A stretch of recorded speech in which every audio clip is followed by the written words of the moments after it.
So in my view, sustainability is a big word to define. It's very complex, and many people will define it differently. But and innovation is such a complicated word as well. But let me try its following definition of sustainable innovation. I'm gonna suggest that it's the development of new products, new processes, or new ways of doing things, and as well new outcomes that will meet people, planet, profits, targets, and at the same time meet the Sustainable Development Goals of the United Nations.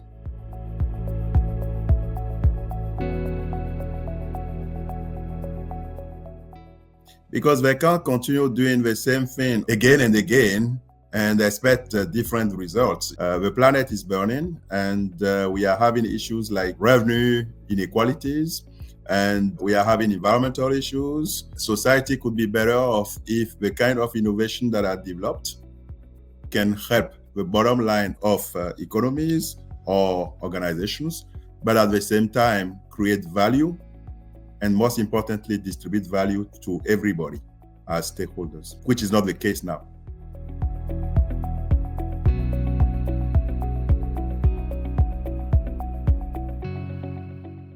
The first thing that they need to do is awareness. So climate change is providing opportunity for such an awareness, but now the next step is to take action. Action in terms of changing the way they do business, changing the way they create value, and like I said, the most importantly, the way they distribute value. So putting stakeholders, and most importantly, the weaker elements of society. I'm talking about poor people, vulnerable people, or populations at the center of their reflections and the way they do stuff and deliver projects.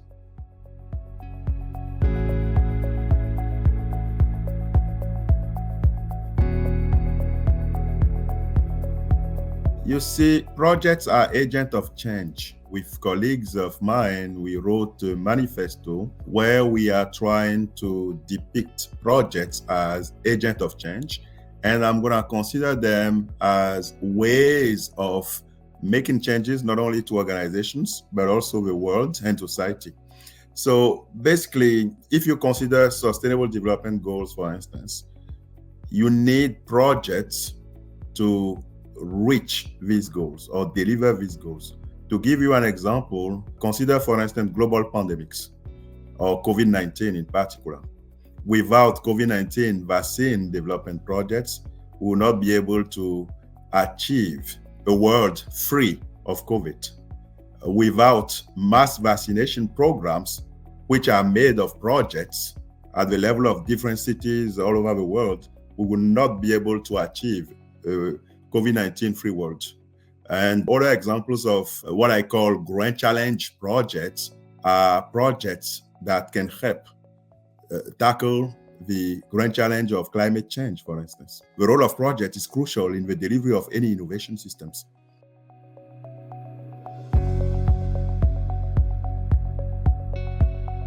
Yes, we tend to view projects very narrowly, and then we also view project management as the delivery of product or service or a process or outcome in terms of time, cost, and quality. That's a very limiting definition of projects and project management, because at the end of the day, the very reason why we do projects is because of the eggs. It is because of the benefits that these projects are supposed to deliver. It's because of the value that they need to create.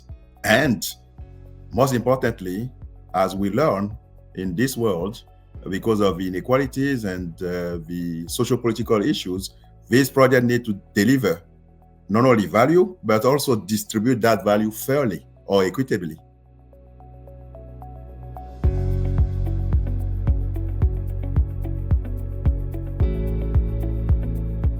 I was talking about awareness in terms of innovation and sustainable innovation in particular, but the first thing is mindset. We need to change our mindset. So we need to stop focusing on the delivery of the project on time and within cost, and focus much more or put our emphasis instead on the delivery of benefits in the long run and sustainable benefits in particular.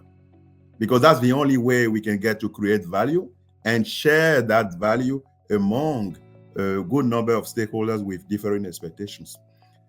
That's the first thing. The second thing is that we need to invent or put together new ways of delivering these projects that focus on stakeholders, value creation, and distribution.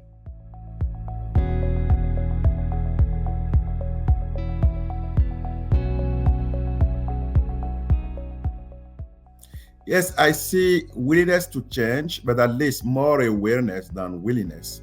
Because, organizations, they are accustomed to thinking about their bottom line. I'm talking about the private sector here. So this bottom line is profit. So we can understand why they are doing that, because at the end of the day, they need to survive in a competitive environment. But what they need to realize is that, the world is a sort of ecosystem in which their own survival depends. So therefore, an investment in people, an investment in the planet is also good for, profit. And that's something that is difficult for many organizations to realize. But thanks to climate change, thanks to other issues, they are getting there. So the willingness to change is coming slowly but surely.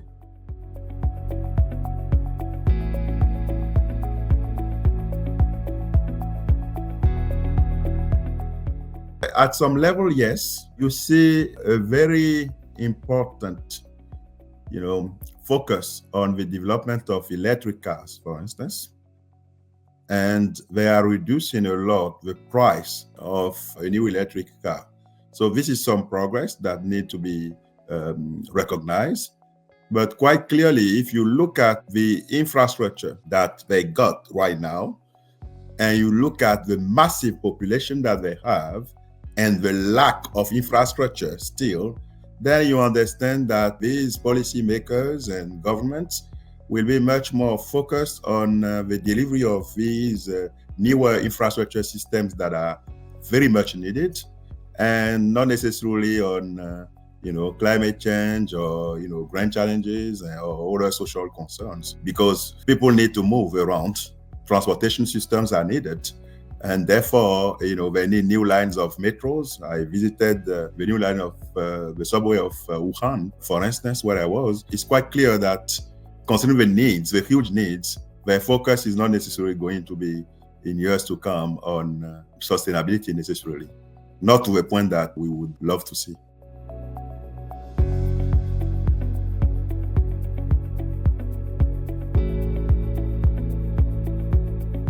Yes, humanity is always able to surmount these challenges, these hurdles, whether they are technical, whether they are organizational or societal or political.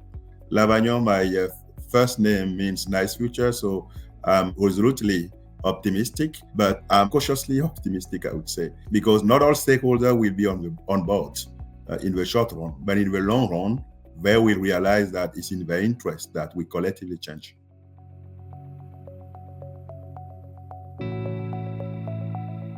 My research is focused on the delivery of these grand challenge projects. For long, I have worked on the grand challenge of global poverty reduction. So I'm talking about World Bank funded projects. Global poverty is still an issue in many countries all over the world. So I'm still working on these things. But at the same time, I'm working on the cost overruns of issue of transportation projects. These are the two things that I'm working on now.